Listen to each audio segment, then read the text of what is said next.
Okay, so we are holding. Just gonna go back a second. The sugya of Matanos Lavyonim. It's finishing off the Mishnah. So hold on. Let's bring up the page. Okay, so the Gemara was telling us about Matanos Lavyonim, which is the Gemara said the Mishnah we have Matanos Lavyonim. We have Matanos Lavyonim, and we have Mishloach Manos. The two gifts that we give to people, the two mitzvahs that we have on Purim is two of the mitzvahs of the few mitzvahs that we have. We have the Megillah, we have simcha, and we read the Torah on the Megillah. On Amalek. So we also have that we give gifts to the poor, and we send manos, we send portions, ish lere'eyu, a person to their friend. So the question is, the re'eyu it's not just like it's not a statement, just a general statement to be kind, to say that someone obviously is sending to your friend, but the re'eyu teaches us that it's a friend, and how friends gift each other is what we have to consider, because it's a gift to a friend. And what does it mean to gift a friend, and who has to gift a friend? So the Gemara told us that it means we're not going to do the Rashis and Reb Steinzatz again, but we will finish off the points that we were learning before. So the Gemara says that it is Tani Rabbi Yosef Mishalach Manis Ish L'Re'eyu. We send portions, a person to his one to another, or friend. Shtei Manis Ish Echad. You have to send two portions to one person. Matanos Lavyonim, gifts, plural, to poor people, plural. Shtei Matanos, two gifts to two people, which could be made to understand two gifts, meaning two gifts to each of the two people. But the Rashi says it means, like we said, Shtei Matanos l'shnei bnei adam, the dai l'kol echad v'echad matan achas. You have to give each person, or it's enough to give each person one giving of Matanos, one gift to an Evya, to a poor person. The question is, of course, what is the definition of a gift, and what is the definition of a portion? Is a portion more than a gift, or is a gift more than a portion? It's not so clear. So a portion means that you're literally giving something to someone that the person should be able to use for hopefully for their meal, for their Yom Tov, because it's incumbent upon a person to have a meal on Purim to celebrate Simchas Yom Tov. So before we're going to go back to the Gemara, which tells us different stories. From these stories we learn halachas. We learn the laws of what does it mean to gift a person, and what kind of gift you give, and what kind of portions you have to send, and what happens if the person who you're gifting, who you're sending a portion to, also is a person that's poor. So you're actually helping the poor. Can you do two gifts? Could one person receive two of your obligations of Purim? Could you give a portion to a person and simultaneously fulfill your obligations to give a portion to a friend and to give charity, to give Matanos gifts to the poor? So before we get to that, we're holding in footnote number 239. I wanted to go through these footnotes because, again, these are footnotes of halacha, the law, because we're not studying a theoretical concept. Although we're studying the Talmud, it's not a halacha class, but there's no reason we shouldn't come to some sort of understanding, at least of the discussions of what is the obligations of Purim. So in footnote number 239, he says like this: the reason we do not recite a blessing on the mitzvah of Mishloach Manos. Why don't we? He asked the question: why, if there's a commandment to do something, even if it's rabbinic, which the whole Purim is rabbinic, meaning the whole holiday is rabbinic. And even though we said that it's Ruach HaKodesh, it was said with the divine spirit, we talked about that, but nevertheless, it is a rabbinic holiday, like Rambam writes, and there's mitzvahs that are also rabbinic, but nevertheless, we make brachas. So why would we not make a bracha on an Erev, which is also rabbinic? So why would we not make a bracha when we specifically send them Mishloach Manos? Not just the bracha of Shechiyanu, which we say whenever a mitzvah comes around once in a while. But why do we say bracha on the specific mitzvah of giving portions to a friend? So it's explained in the tshuva like this, because the mitzvah is to send a man to his fellow, ish l're'eyu. And who knows if they are truly fellows, friends to one another? So one person explains, I think citing the Sifsei Chachamim, right? That if the Torah is, again, this is why we have to use the wording specifically. Esther wrote, Matanos, Mishloach Manos ish l're'eyu. Part of the condition is not to send portions, but you send portions, a person to his friend. Now, making a blessing on that would mean to say that you are able to say with certainty that the person you choose to give portions to is your friend. It's very possible that you think you like that person, you think you're friends, and that the person doesn't feel friends. You don't understand your relationship. You think you're friends with that person, and therefore you decide to give that person Mishloach Manos. And the person, I've given as a Mimur Yeshiva, we knocked on a door once to give Mishloach Manos to someone, and the person looked at us like, "What are you doing here? Like, it's Mishloach Manos is for friends. You're not on the list. You didn't make the list. So why are you giving us Mishloach Manos?" Mishloach Manos could create a kind of awkward situation. If you do get, you don't get. You're giving me a gift while you're not giving me a gift. So the Sifsei Chacham said you can't make a blessing because the definition means a man to his fellow friend, and who knows if they're truly friends to one another. He adds that perhaps this is also the reason no blessing is recited on gifts to the poor. So there's also a question, there's a famous shaila. Why don't we make a bracha before tzedakah? In general, why don't we give a bracha to tzedakah? A person gives tzedakah to someone, you should make a bracha. There's a lot of answers. One of the answers given is that if a person is going to sit there and have to make a bracha on tzedakah, until you make all your preparations of making a bracha, the person's waiting there, standing there, needs the money. So it's not time to start getting involved in a blessing. But I think, but another question is over here specifically in Purim, when we give to the poor. So the reason is, since who knows whether the recipient is truly, this is possible that you're giving gifts to the poor, but the person who's receiving is not really poor, and therefore you wouldn't be made possible. You can't make a blessing on something that's not true. The Maharitz Chayot suggests another reason based on Rabbah. The Rabbah of Shlomo ben Aderet, he's a Rishon regarding charity. He says again the question that I asked: why don't we make a blessing before we give charity? Right? The Torah clearly says you have to give tzedakah. A poor person comes in front of you. You should say, whatever the finishing the blessing was, that I'm giving tzedakah. Al mitzvot tzedakah, right? Or litain tzedakah, whatever the wording would be. So why don't we make a bracha before we give tzedakah? So the Rashi says regarding charity, no blessing is recited because fulfillment is not entirely in the giver's control. If the poor person does not wish to accept, the mitzvah cannot be completed. So the Rashi writes why? Because it takes two. Right? There's an ani and a balabas. Again, these things that happen. I know I met there's people in Yerushalayim that collect money. So there was a person who always collects money. So I decided to initiate. I met him on the way to the mikvah. So I decided to initiate and offer him tzedakah. He says, "Did I ask you for money? I didn't ask you for money. And not always could you give me money. When I'm ready to take tzedakah, I'll take tzedakah. When I'm not ready, then it's my private time, So he was offended by me offering him. So the Rashi writes. So the answer is given. There's two sides. There may be the person doesn't want to receive tzedakah. The later authorities explain that the point is not concerned that the person might refuse, but rather that for a mitzvah whose essence is to satisfy another's will, no blessing was instituted. Okay, so the Chassam Sofer writes another reason is because the receiver also has to be happy with what he receives or she receives. And many times, unfortunately, people say, "You didn't give me enough," or "That's all you give me." There's been situations where people are ungrateful. So, or maybe they're right. We're not judging here. But the point is that it takes the person that has to receive it. It's not just that the person may not want to receive it. The person may not be happy with what they're receiving. So therefore, we don't make a bracha on tzedakah.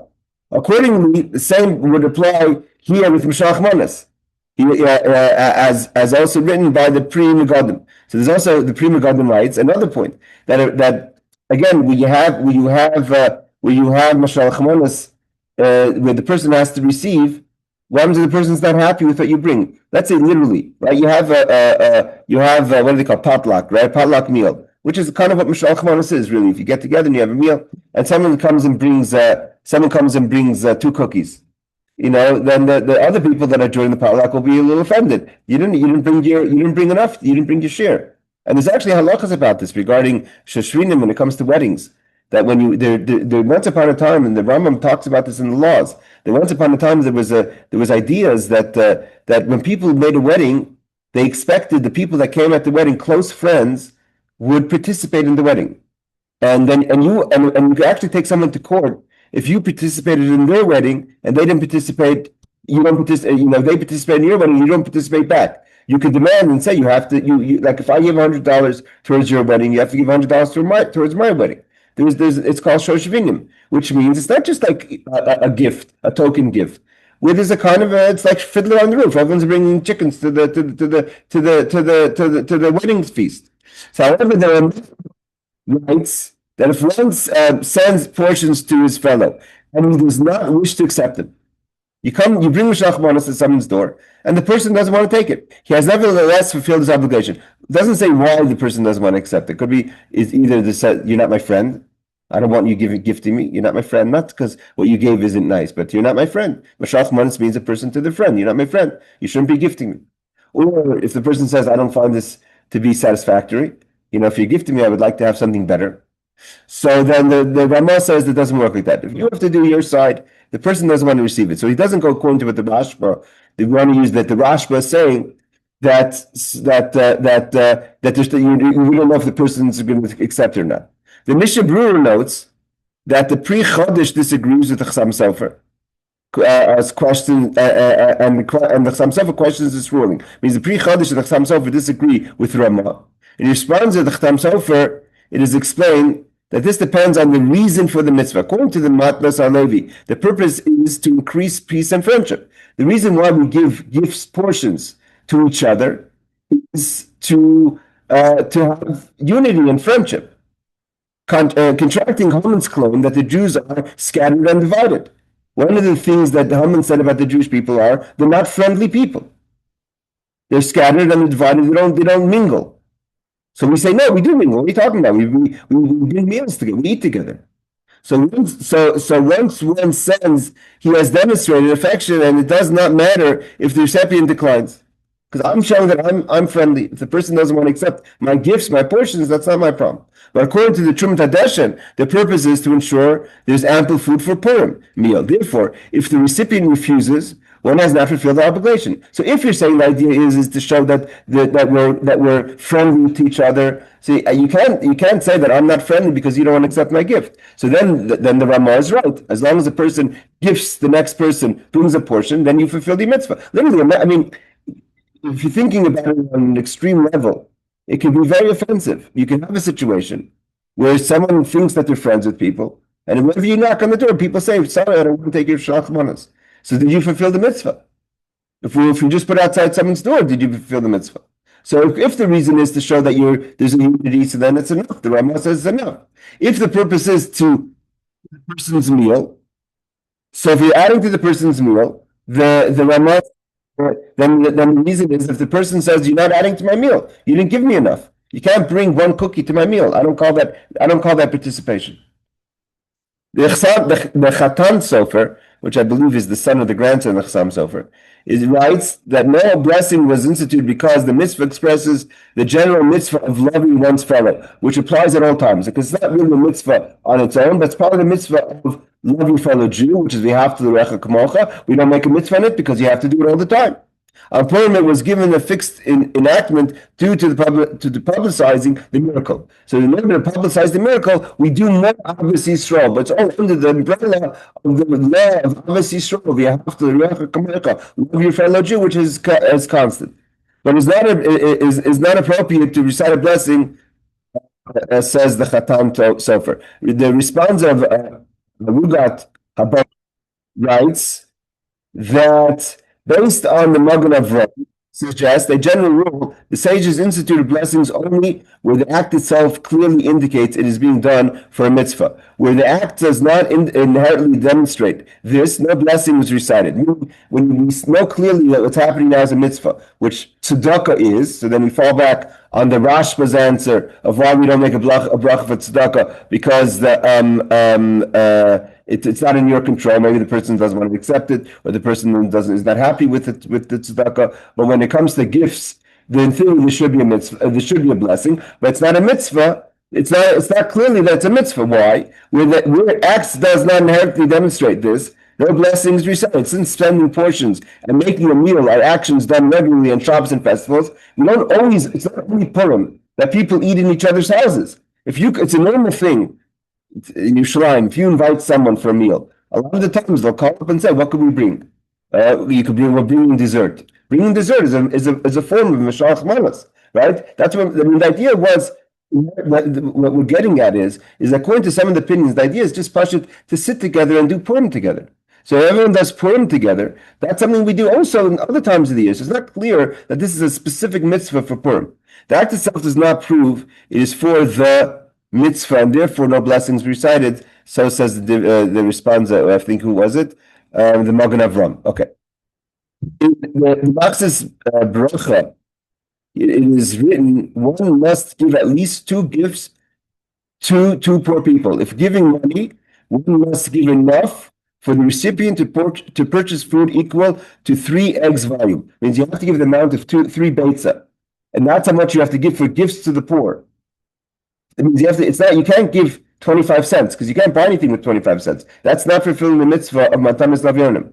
If giving food, one must give bread equal to the value of 3 eggs. Accordingly, if one distributes to many poor people a small coin, a pruta to each, he has not fulfilled his obligation. A person may think, one second, I have $1,000 in my pocket, and I'm going to give out $100 to each person.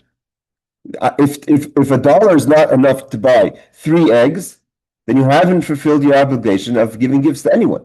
You haven't fulfilled the obligations. You gave tzedakah, but you didn't fulfill your Purim obligation of gifts to the poor. So you have to be calculated to make sure that at least 2 poor people are getting the proper amount. Everyone else is considered tzedakah. But the actual mitzvah on Purim of Matanos Lavyonim, according to the Machzik Bracha, is enough for them to buy a certain amount of food, which is 3 eggs worth. The Pri Chodesh asks, why not say that one must give 2 gifts to each person? All right. That's also, the way I understood the simple explanation of the Talmud was to give 2 gifts to 2 people, meaning to each person 2 gifts. All right, we're going to get back to these ideas in a second, but now let's go back to the Talmud where we're holding. So we're holding the story now, because this story comes. That's the reason we kind of went out of our standard and to learn more to the halachic Talmud is because this year we have to understand the stories. Rabbi Yehuda Nesiya. Who's Rabbi Yehuda Nesiya? Rabbi Yehuda Nesiya was the grandson of Rabbi. Rabbi is the author of the Mishnah. He finishes the generation of the Tanaim, which means the rabbinic rabbis of the times of the Mishnah, starting really from his great-great-grandfather Hillel, the elder, and Shammai, going all the way down to Rabbi Yehuda Nasi. Then the family of Hillel were the Nesiim, were the princes. He had a grandson. I think his son was Shimon, and Shimon had a son, Yehuda. So he was called Yehuda Nesiya, which is not Rabbi Yehuda Nasi, it's his grandson. So otherwise, you could find him online as Rabbi Yehuda Nasi II. He sends a gift to his friend, Rabbi Oshia. Rabbi Oshia was also a great scholar in the times of Rabbi, also in Rabbi Yehuda Nesiya. What did he send him? He sends him Atma de Igla Tilta, the calf of the leg of a third-born calf. What's the definition of a third-born calf? Means the mother, the cow already had 2 calves before. This is the mother's 3rd calf. Evidently, I'm assuming that means it's a better quality meat. V'garba d'chamer, and a jug of wine. So this is what he sends him on Purim. Now the question is, what did he send him? Did he send him Matanos Lavyonim, gifts to the poor, because Rabbi Oshia was very poor, or was he sending him Mishloach Manos, portions? So Rashi says that it was a calf, a leg of a calf that was the 3rd born to the cow. All right, so let's turn the page. We're moving to page 7b. So he sends back, Rabbi Oshia says to Rabbi Yehuda Nasiya, Kaimta ba Rabbeinu. So, and he says, and the actual wording is that through us, our teacher has fulfilled both the obligations of Mishloach Manos Ish L'Re'eyu, sending portions, and Matanos L'Avionim, gives to the poor. Okay, so Rashi says like this. Rashi right away says, hold on. Can we say, Rashi's giving us, when Rashi writes, Hey Gimel means Hachigar Sinan, that Rashi had a different version of the Talmud. That Kaim Tebanu Rabbeinu Mishloach Manos L'Hatre Manos Ika. That Rashi is coming to show us that you fulfilled your obligation of 2 portions. And what is Rashi telling us? That the wine, what did he send them? He sent them wine and a leg of meat. So he wants to show that you fulfilled your obligation because you sent 2 manos. The wine was considered food. Because a person may say, is liquids food? Is wine, which is a special liquid, considered food? Right? So can you send a bottle of wine and a piece of meat? Is that Mishloach Manos? So Rashi says that's what he was telling him. That he was telling him that you gave me 2 portions. But the Talmud actually says that he fulfilled 2 obligations. He fulfilled sending portions and the gifts to the poor. So we'll see the different opinions. So he says this right away. Rabbi Steinsaltz teaches us in the Jerusalem Talmud, and the Shiltos, which is a kind of a variant of the Talmud, has a variant reading of the incident is cited.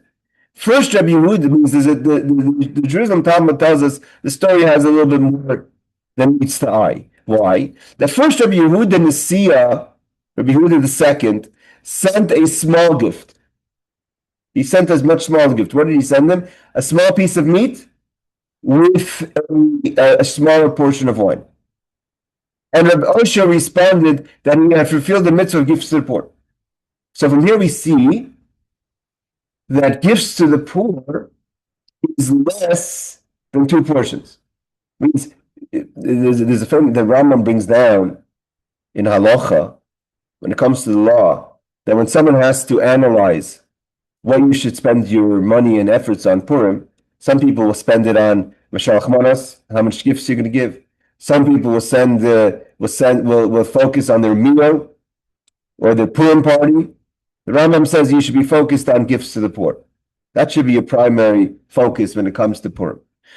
But so according to the Jerusalem Talmud, he sent a small amount, and he said to him, you fulfilled your obligation of gifts to the poor, meaning you haven't really sent a portion yet because you sent me kind of very cheap things. That's only gifts to the poor. But if we were really friends, you'd send me something nicer. Therefore, he sent a more substantial gift when he got the message that it wasn't enough. So he sent a second gift, which was the leg of a third-born cow, and a jug of wine versus a cup of wine. And Rabbi Osha responded, and now he has to fill and send and give portions to one another. In other words, a gift that one sends to one another who is his equal, should be nicer. That means we're going to learn from this Gemara that a lot of times, kind of, in my 20 plus years in marriage, there's been waves of how people approach Shalach Manos. In the first, sometimes people get very elaborate Shalach Manos, and then people get very casual about Shalach Manos. I guess when you get, okay, whatever, we're just going to give a few hamantashen and a small glass of wine, or a small bottle of wine, or we're going to send a bottle of beer and 3 hamantashen. So clearly, this story, according to the Jerusalem Talmud, is the idea of gifts, portions to each other should be something more of substance, of a show that you're actually sending something nice.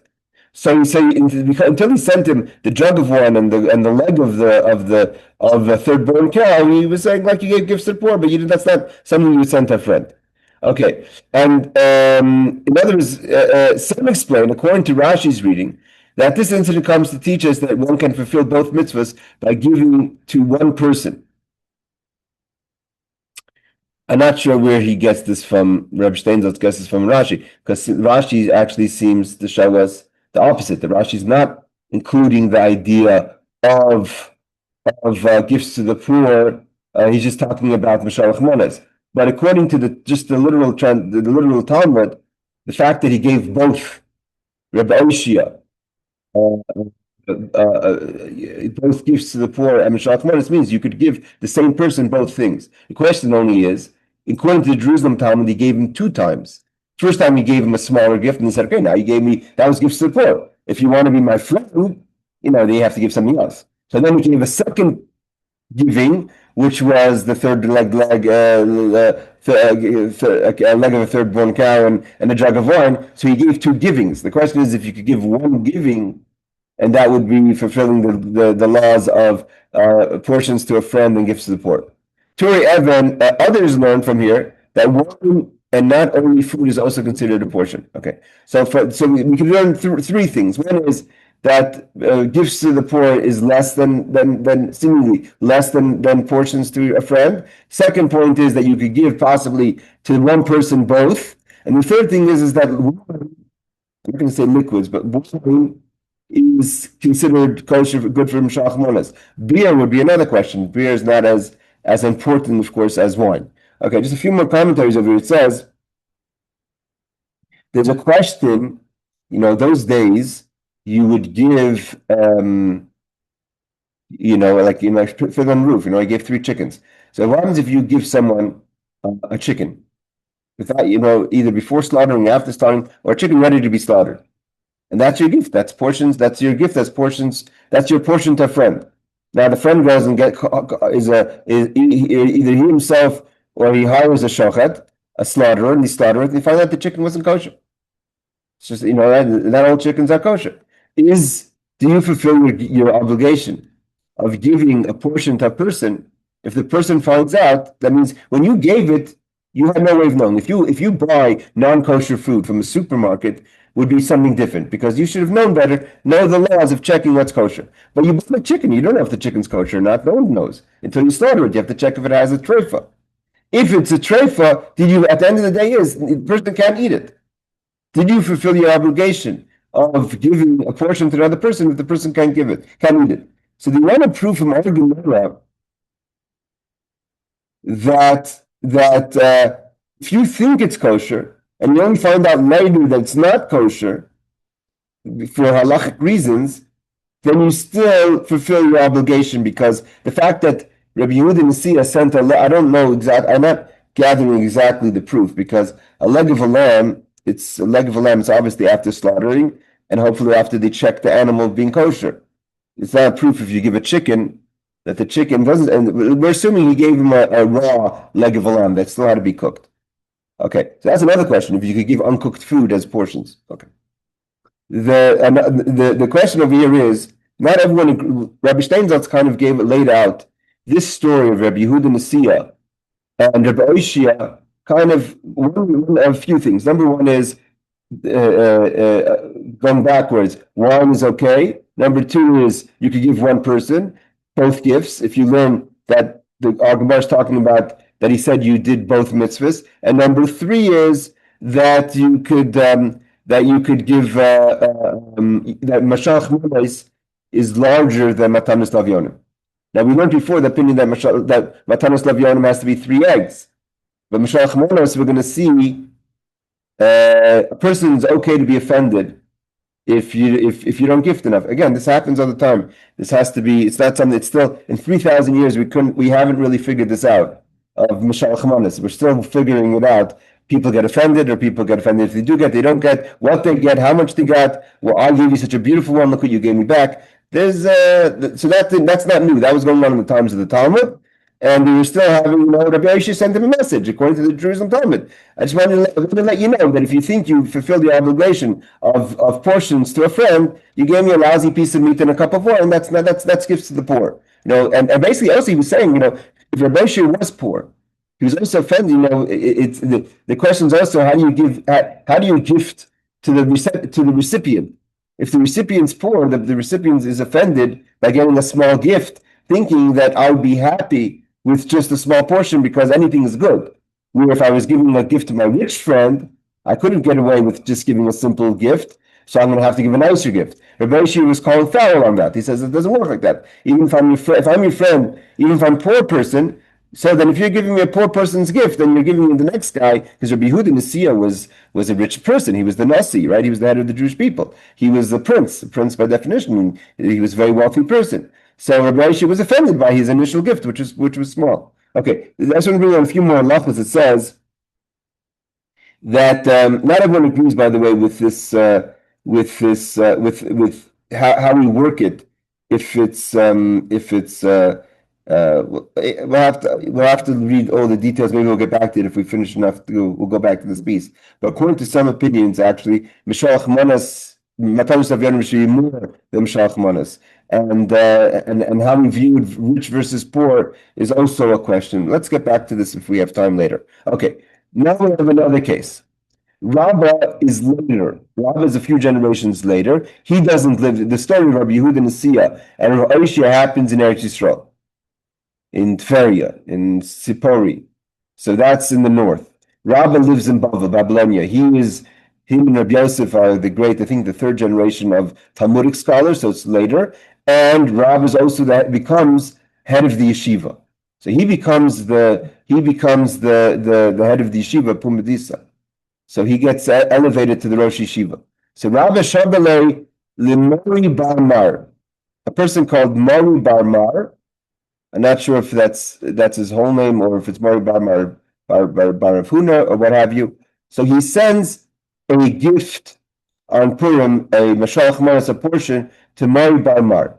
Who does he send? Like we learned last week, the mitzvah is to send Mishloach Manos, not to give it yourself. So he sends it with his nephew, Abaya. Abaya, the famous Abaya and Rabbah, Abaya is a nephew of Rabbah. His mother, he was raised, I think, by his stepmother. They all died young because they were all, I believe, Kohanim.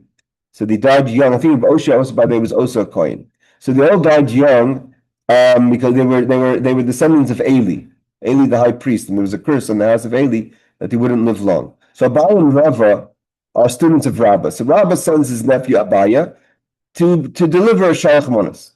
What does he send? He sends Moli Taska de Kashva. He sends a sack full of dates. Umole Kasa Kimcha de Avshuna. And he sends a cup full of roasted flour kernels, like popcorn or something they would eat those days. It was like a sweet delicacy of like kernels that were cooked in some sort of, possibly, that was like a snack. Basically, he sends him snacks. He sends him dates, and he sends him kernels. Abaya tells his uncle, "Listen, this guy's going to be offended by the gift." Hashta Mori Bamar is going to say,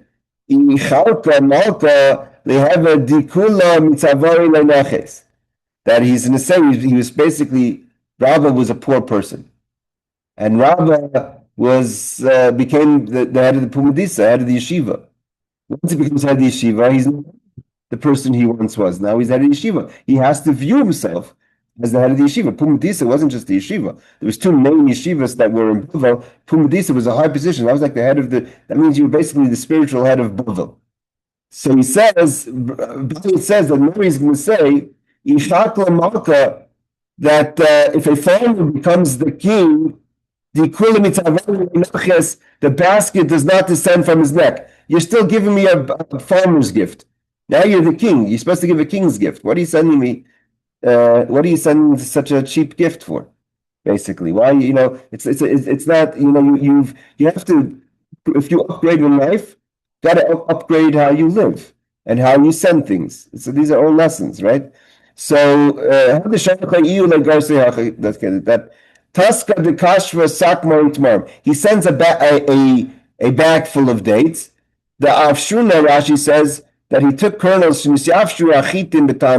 They would cook the kernels of the wheat in an oven, when there's still kernels, and it becomes sweet. So I think what happens is, not that it becomes a candy, but then you once it's cooked in a way that when you do mill the kernels and make it into flour, it's like a sweet flour.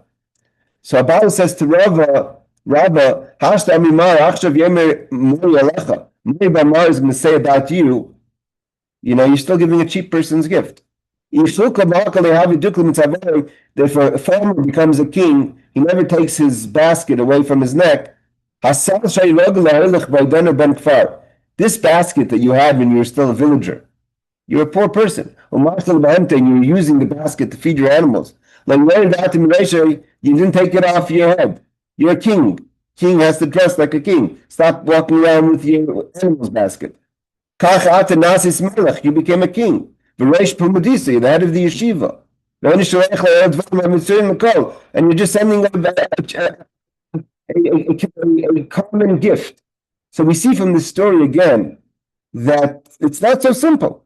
It's not so simple. Gifts, portions, again, it's of the most challenging things around Purim is how to know what it means to give Mishloach Manos. What does it mean? So it's a statement about you as well. It's not just a statement about the mitzvah.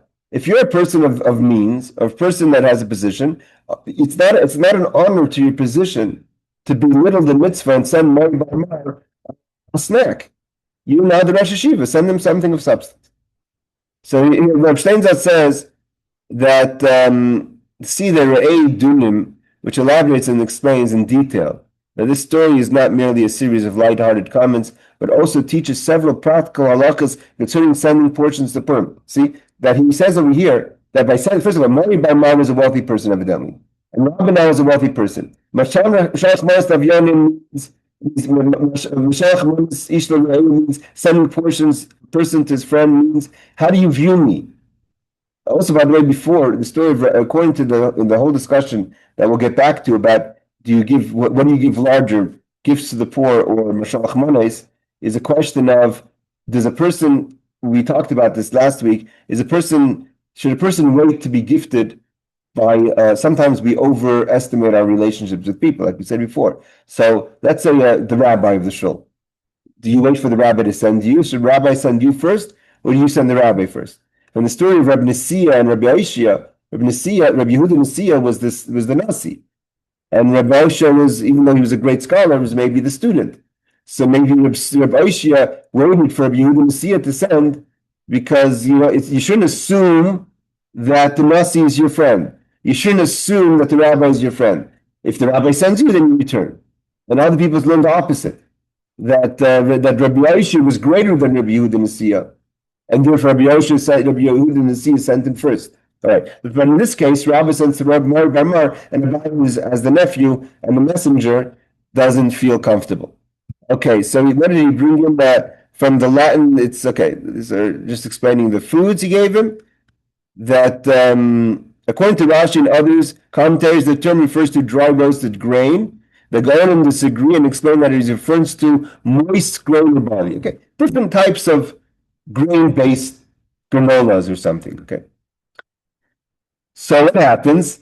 It doesn't say here that Rabbah changed his gift. Abaye just made a comment and got on his way to deliver the Mishloach Manos. So he delivers the Mishloach Manos to Mari Bar Mar. What does Mari Bar Mar send back to Rabbah?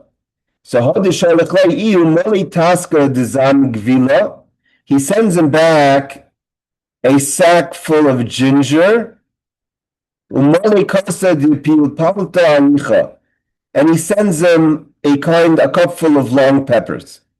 So he sends dates and some sort of granola snack, and he sends back ginger and these long peppers.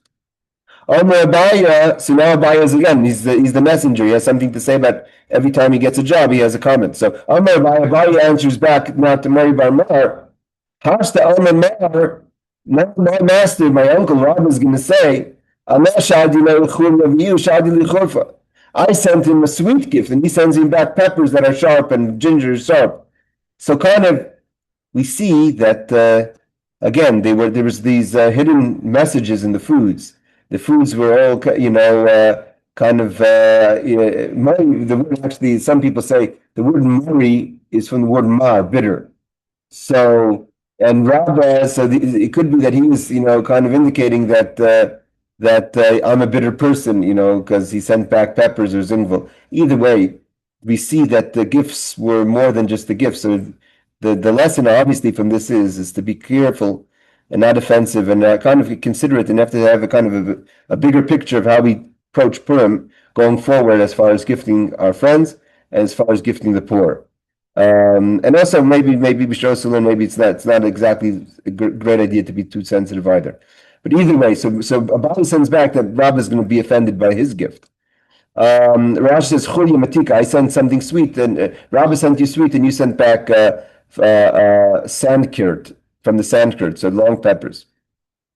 Now, Abai said, in this incident he described, what happened was, evidently, still, even though Rabbah becomes the head of the yeshiva Pumadisa, and Abai felt that he didn't gift accordingly.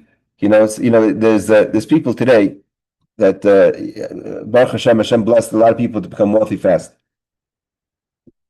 Technology and things like that. So a lot of people that they don't know how am I supposed to up my game when I become wealthy? Like, how do I drive? What car do I drive? What plane do I take?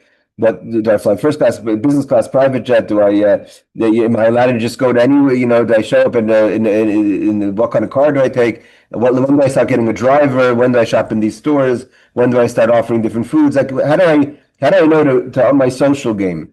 So people don't know. So you have advisors. People actually have their job is to advise people. I once read someone that's their job. They advise the rich and famous.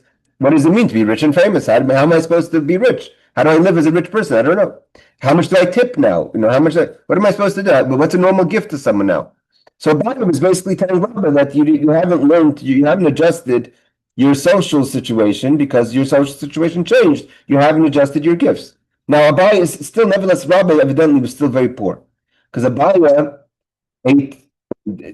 had some sort of meal by Rabbah. Now he's coming to Mori Bar Mar, so he kind of joins the meal here too. So Amar Bai Kinafik mi Bar Mar have a savannah. When I left my master's house, meaning his uncle Rabbah, he thought he was full, and he was just going to deliver the Mishloach Manos. Kimati lahasa, when he comes to Mori Bar Mar's house to deliver the Mishloach Manos,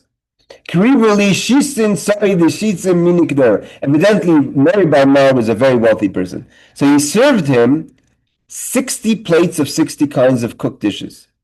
Even if it's exaggerated, his point is that all of a sudden he comes from, eating some chicken wings and a piece of challah and having a glass of wine. He walks into this huge feast where they're serving him many dishes with many types of foods. And he thought he was full, but then he realized, he ate all 60 portions. I ate all 60 portions from each of them, and in the last dish, that they served me, his last dish was pot roast. I wanted to chew the plate afterwards.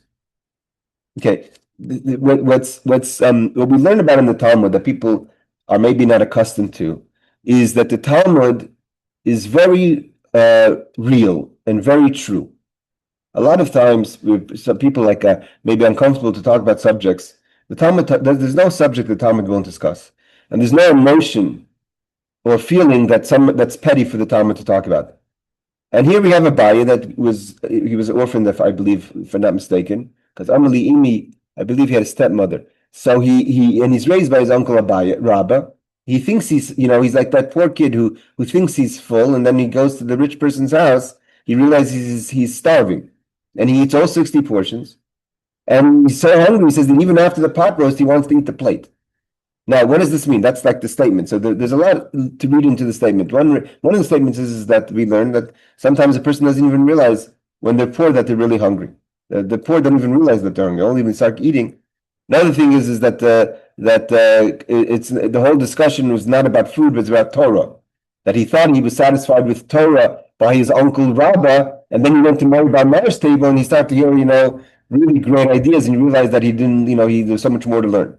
So Rashi says like this: Kinafik Bay Bar Mar, when I left my house of my uncle, Abba Mori Bar Mar. I don't know what Abba Mori Bar Mar means. Abba, the father of Mori Bar Mar, or Abba Bar Mar is his name. But either way, Mori Bar Mar, Haisi Sava, I thought I was full. They sent it, they fed him, they offered him 60 different dishes. Even after I ate 60 portions, when I had the pot roast, I wanted to eat the plate afterwards. What does it mean? It's not a normal, he really ate a lot. So Rabbi Shleinzal says, the Orach explains that pot roast is a meat that is roasted without water inside a pot in a manner similar to frying. Okay, so Rabbi Shleinzal is telling us how we make pot roast. We make pot roast in a pan that's a dry cook. All right. Omar Abaya, so Abaya says, from this I learned that when I thought I went full to Mori Bar Mar's house, and I realized how starving I really was, this is what people say, Kofin Aina V'layada, the poor man is hungry and does not know. I didn't even know that I was hungry. I thought that I was full until I went to this big feast. Inami, another thing people say, Ravcha Levisama Shechiach, that the alternatively we could learn that there's room for sweets is always found. Meaning, you go out with people. I go out sometimes with people, and you go out to. I'm finished. I can't put another piece of food in my mouth. Okay, what's for dessert? So you just said you're starving and you can't. You're so full you can't put another piece of food in your mouth. Now you're asking for dessert. Which one is it? Because Rabbi says that for sweet there's always room. You think you're full, but now I went to Bar Mar's house and I get that was considered sweets, and therefore there's always room in your stomach for extra sweet food. For something sweet, there's always space in your stomach. No one's going to turn down a good piece of chocolate cake, no matter how full you are from the main meal. So you want dessert. I always wondered, because I'm not like that. If I'm full, I'm full. I don't have dessert. But some people always have room for dessert. Okay, so Abai says there's always room for dessert. Okay, the Gemara continues. We're going to continue. We'll finish to the Mishnah. And if we have room, we'll go over some of the laws, because we finished the subject once we finished to the Mishnah. Abba bar Avin and Rab Chanina bar Avin, these are two people that are evidently brothers, because they're both sons of Avin. So Abaya the son of Avin and Rab Chanina the son of Avin. Now, what does that mean? That they would exchange meals. That could mean two things. Meaning exchange meals is literally, they were both very poor. So they had to have Seudah Yom Tov, and they have to fulfill their obligation of giving a portion to a friend. So how do you do it both? If you don't have to, if I'm going to give a portion to a friend, then I'm not going to have anything to eat. So the two brothers would give each other. You give me your meal, I'll give you my meal. I have what to eat, you have what to eat. At the same time, we fulfill the mitzvah of Mishloach Manos. But Rashi says that's not what happened. Rashi says, because that's where you can learn what happened. So Rashi says no. Rashi says the machlifi Seudah yuzeh b'purim shoshana zu u'b'shniya sayit chaverimai. That they had, again, what we're learning about this is, the point is that there's a lot of, this Gemara has a lot of messages. There's the laws, there's the attitudes, there's how we view friendship, this is how we gift each other's friends. What does it mean? There's a lot that we can learn from this Gemara, how, each person could open their minds and imaginations of what lessons we can learn. But one other thing is that the underlying point is that Purim is a holiday of friendship. And Purim is a holiday that friends should be together. And what Rashi is saying is that they could have eaten meals alone. But every year they would instead eat at each other's houses. One year you eat in my house, next year in mine. So we should do the meals together. So the idea was that to show that Purim is a time to eat together with other people, not to just sit at home alone and have a meal. Purim is a time that it's we see from Abba bar Avin and Rab Chanina bar Avin that the brothers would get together every year. One year in my house, the next year in your house. So Rab Shleinzal says that the Ram explains simply. So that, again, like I said, there's two understandings of how we should understand the story. So the Ram, Rabbi Nissen, says that the two sons of Rab Avin, they're both sons of Rab Avin, were poor. And consequently, they fulfilled their obligation of exchanging meals. So they were able to eat meals and exchange meals at the same time. Many later authorities explain that according to the opinion of Rashi, by eating the Purim feast together, they enhance the joy of Purim. The Rashi learns differently, that part of simcha Yom Tov, part of the simcha of Purim is to not eat alone your meal, but you should eat it with other people. Machlifu Seudah, they would switch meals. So he says like this: one who lacks the means to send portions to another may share a meal with another, and thereby they both fulfill the obligation. So the Shulchan Aruch 695, which is the halacha, the law quotes based on this story, that that you could switch meals. He kind of puts together all the opinions. Switch meals and eat together. If we bring food together to a meal, that's both Mishloach Manos and simchas Yom Tov, because we're eating together. That means bringing portions to each other. I'm not gonna. It's not that I bring my chicken to your house and you eat my chicken. I eat my chicken, you eat your chicken. We're gonna put all the food on the table, and now that's the meal. So even though I can eat my meal alone, or I can eat together with you, and I'm not getting more food because we're just saying, there's each one's bringing X amount. But the fact that we're eating together and sharing portions, that's Mishloach Manos. Okay. Now we're finishing off with the complicated question of the Talmud that talks about the laws of drinking on Purim.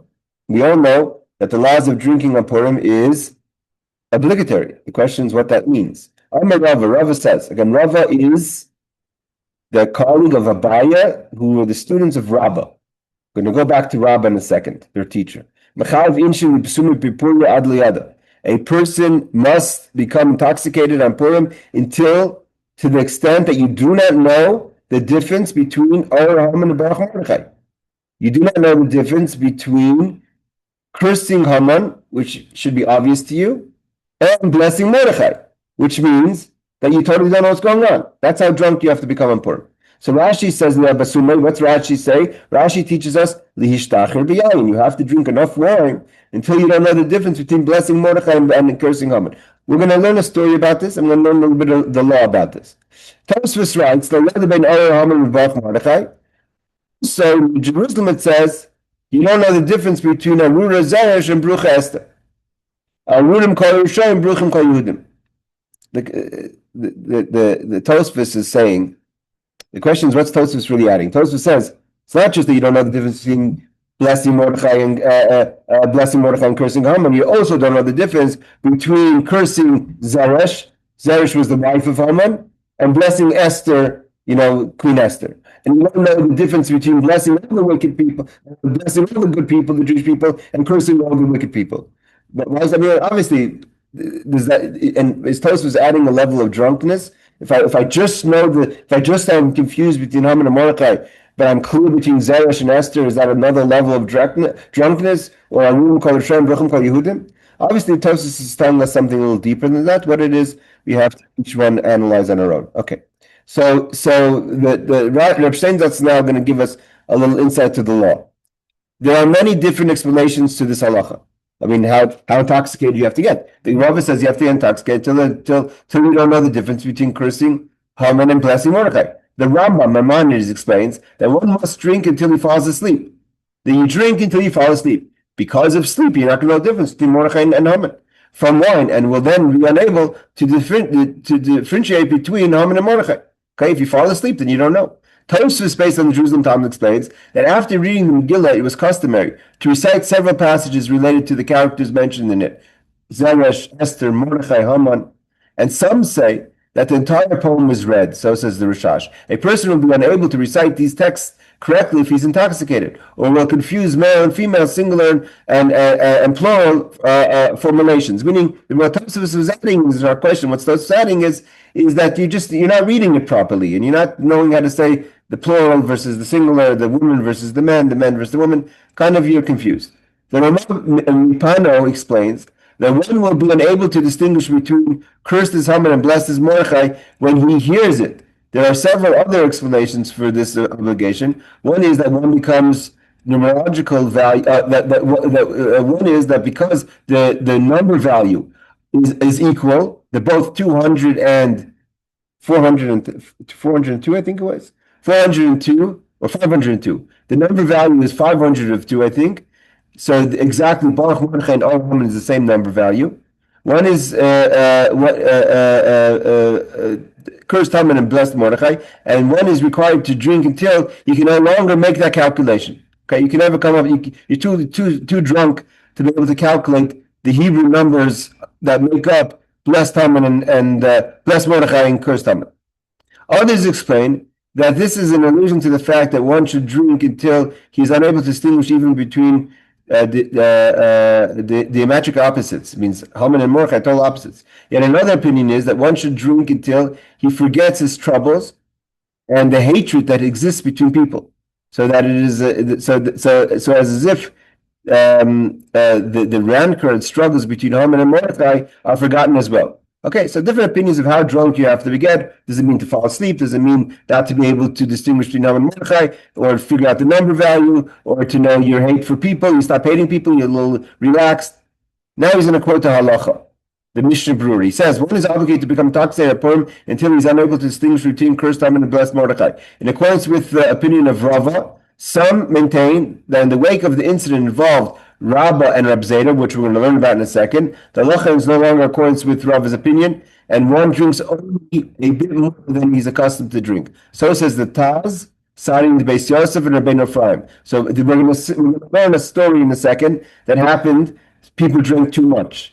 So people drink too much, it could cause damage. And therefore, now we don't have that obligation to drink that much. Some maintain that one should drink until he falls asleep, which like we said before, at which point he no longer is able to distinguish between Haman and Mordechai because you're sleeping. If one damages another in the course of Purim festivals, some hold that is exempt the obligation to pay. The Ramah says if you cause damage on Purim because the halacha says you have to get drunk, and in your drunkenness you cause damage, then you're not obligated to pay. If the damages are substantial, the custom is not to exempt him. Okay, so says the Mishnah Brewer. We have a few minutes. Let's just learn the story. Aaron, I want to learn 4 minutes. I'll get to the question in a second. Rabbah and Rabbi Zeira avdu Seudah Purim b'had yadad.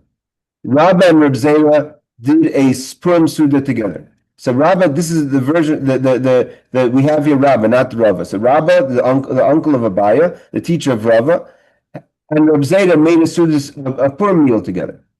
Ibasum, they became intoxicated, they drank. Come Rabbah shachted Rabbi Zeira. The literal translation is Rabbah came and slaughtered Rabbi Zeira in his drunkenness. The next morning he realized that he seemingly killed his friend Rabbi Zeira, and he prayed to God and he had a resurrection. He was alive again. The next year, he said, let's make a meal again. So Rabbi Zeira says, no, thank you. Last year you killed me and then you prayed to God and God brought life back to me. That maybe what happens if this year you're going to kill me and God won't listen, won't make a miracle. So obviously this story is not literal that Rabbi killed Rabbi Zeira, or if it is literal, there's different explanations. The Rabbi has a very beautiful talk that he kind of elevated him. Rabbah was the word Rabbah means huge. Zeira means small. So Rabbah was much greater than Rabbi Zeira in study of Torah. Maybe this is before Rabbi Zeira went to Eretz Yisrael. So Rabbah goes to elevate Rabbi Zeira. Shachat means to mashach. He elevated him to his spiritual level, and that was overwhelming for Rabbi Zeira. So therefore, he had to pray for him to be able to come back to himself. That's why he said, not every year is a miracle. I'd rather be in my small space than your large space. The Rebbe has a beautiful talk. There's many talks about this Gemara, but the literal translation is that he killed him. So he slaughtered him, and he prayed, and God made a miracle and resurrected him. And therefore, the next year he said, no, thank you, because whatever happened last year, I don't want it to happen again. And therefore, let's just, we'll eat meals separately or find other company to join our meals, not each other. Yes, Aaron. Okay, I got 2 questions. My first question is, I'm giving an example of one of my friends. I'm not going to give names or anything, but he is a rabbi. He teaches in yeshivas, and he makes, let's just say, over $100,000. But in Brooklyn, he breaks even at the end of every month for sending his kids to yeshiva and paying his bills. He's not extravagant in anything, but he enjoys his life. What's his status? Poor, rich, whatever. And my second question is, okay, I've been at Purim parties that last until the service. If I was to drink and get, intoxicated, so I don't know the two, like the question you asked, well, now I'm going to be into service and you're not allowed to be drunk while you're in a service. Okay, there's both excellent questions about, because this is a question that's discussed in halacha about when it comes to davening. It's a famous thing that's brought down that Ma'ariv Purim is sometimes becomes it becomes a weak situation because of after drinking, so you have to be careful. And it's a good question. Do you go back? These are all good questions. I don't want to answer the first or the second question. The first question is, it really depends. You have to. This is where you have community charities that could see if a person's allowed to take charity or not, if based on living a certain standard of living, that they still need more. But I'm not asking that question, if he could take charity or not. I'm asking what's his status for giving the gifts, because he makes, in some communities, that would be. What are you saying? Okay, then listen. Again, gifts to, you're talking about portions to each other. If you're talking about portions to each other, like what you give to your friends. Again, what we see from this whole Gemara is there has to be certain social intelligence of Purim, and again, it's not an easy holiday because, like I said last week, there are those who get that actually Purim is a hard holiday because they don't get gifts, no one's knocking on their door. And it's so first of all, be sensitive to that. You don't have to say, something with a measuring stick and measure, is this person really my friend? Do I really have to give them shachmanis? If you know that you could make someone happy by giving them shachmanis, if you go to hell for giving someone shachmanis who didn't deserve that, you're in a good place in life. So okay, I'm going to say this so that you have a little context. He gives gifts, he gives nice ones, but they're modest. They're not anything extravagant like some people would do.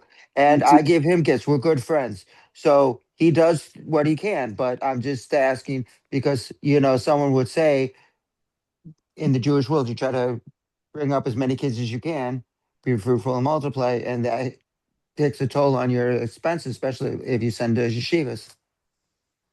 Listen, I hear what you're saying. I think there has to be a certain social intelligence, and there also has to be certain. At the same time, there's a lot of social pressures that you don't have to have social pressures. There has to be a balance. What we're learning from this is there's a balance, right? There's a balance means that there has to be a balance. Rabbi Yehuda Messiah send a leg of a cow and a jug of wine, and Rabbah and Mori Barma were sending dates and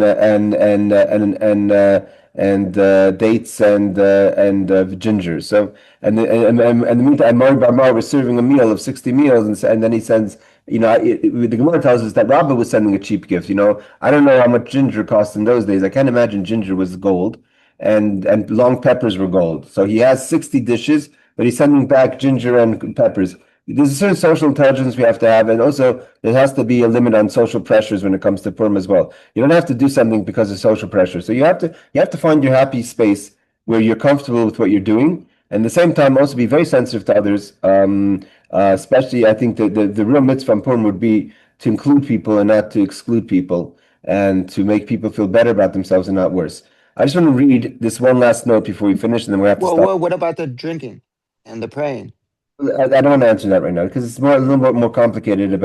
There's more to the halachas. Maybe we'll get back to we didn't do all the footnotes on that part. We'll get back to maybe next week.